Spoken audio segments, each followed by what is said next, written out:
Assalamualaikum warahmatullahi wabarakatuh. Nama saya Ahmad Fahri Pansuri Arhab akan mempresentasikan tentang permintaan tenaga kerja dan penawaran tenaga kerja. Pertama, permintaan tenaga kerja. Permintaan adalah jumlah barang dan jasa yang bersedia dibeli oleh konsumen pada berbagai tingkat harga dan dalam periode waktu tertentu. Hubungannya dalam tenaga kerja. Permintaan tenaga kerja sendiri adalah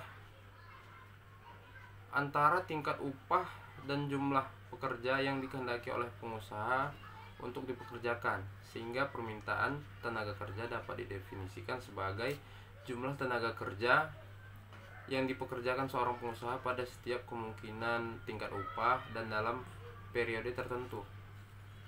Nah, permintaan tenaga kerja dipengaruhi dari berbagai hal.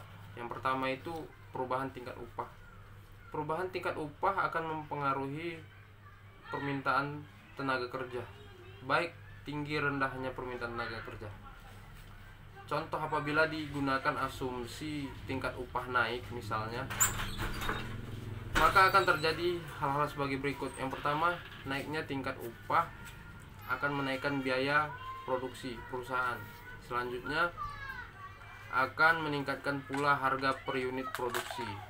Biasanya para konsumen akan memberikan respon yang cepat apabila terjadi kenaikan harga barang, yaitu mengurangi mengkonsumsi atau bahkan tidak bersifat konsumtif. Dan selanjutnya, perubahan permintaan hasil akhir produksi oleh konsumen. Apabila permintaan akan hasil produksi perusahaan meningkat, perusahaan cenderung untuk menambah kapasitas produksinya. Untuk maksud tersebut, maka perusahaan akan menambah penggunaan tenaga kerjanya. Dan yang selanjutnya, harga barang modal turun. Apabila harga barang modal turun, maka biaya produksi turun, dan tentunya akan mengakibatkan harga jual barang per unit juga ikut turun. Pada keadaan ini, perusahaan akan cenderung meningkatkan hasil produksinya karena permintaan hasil produksi semakin besar.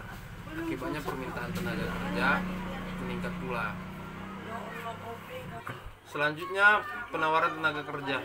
Penawaran tenaga kerja adalah jumlah tenaga kerja yang dapat disediakan oleh pemilik tenaga kerja pada setiap kemungkinan upah dan periode tertentu. Penawaran tenaga kerja sendiri dipengaruhi oleh keputusan seseorang apakah mau bekerja atau tidak. Ada banyak faktor yang mempengaruhi penawaran tenaga kerja.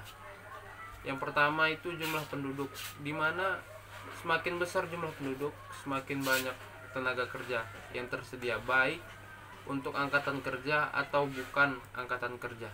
Dengan demikian, jumlah tenaga kerja juga akan bertambah besar. Dan yang kedua, struktur umur penduduk, di mana di Indonesia termasuk dalam struktur umur muda ini dapat dilihat dari bentuk piramida penduduk.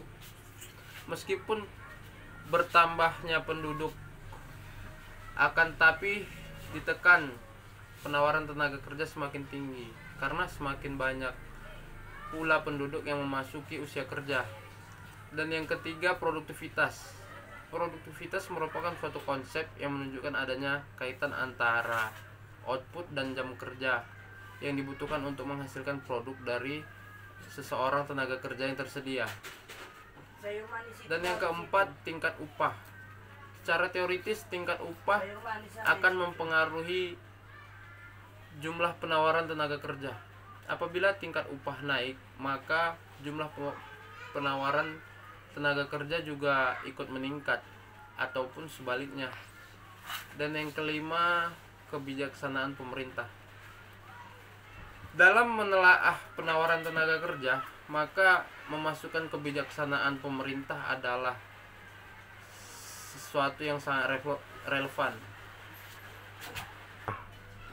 Misalnya 9 tahun belajar, wajib belajar, akan mengurangi jumlah tenaga kerja, dan akan ada batas umur kerja yang lebih tinggi Dengan demikian terjadi pengurangan jumlah tenaga kerja. Dan yang terakhir itu keadaan perekonomian. Keadaan perekonomian dapat mendesak seseorang untuk bekerja memenuhi kebutuhannya sehari-hari. Misalnya dalam satu keluarga harus bekerja semua apabila pendapatan suami tidak mencukupi kebutuhan keluarganya. Terima kasih. Assalamualaikum warahmatullahi wabarakatuh.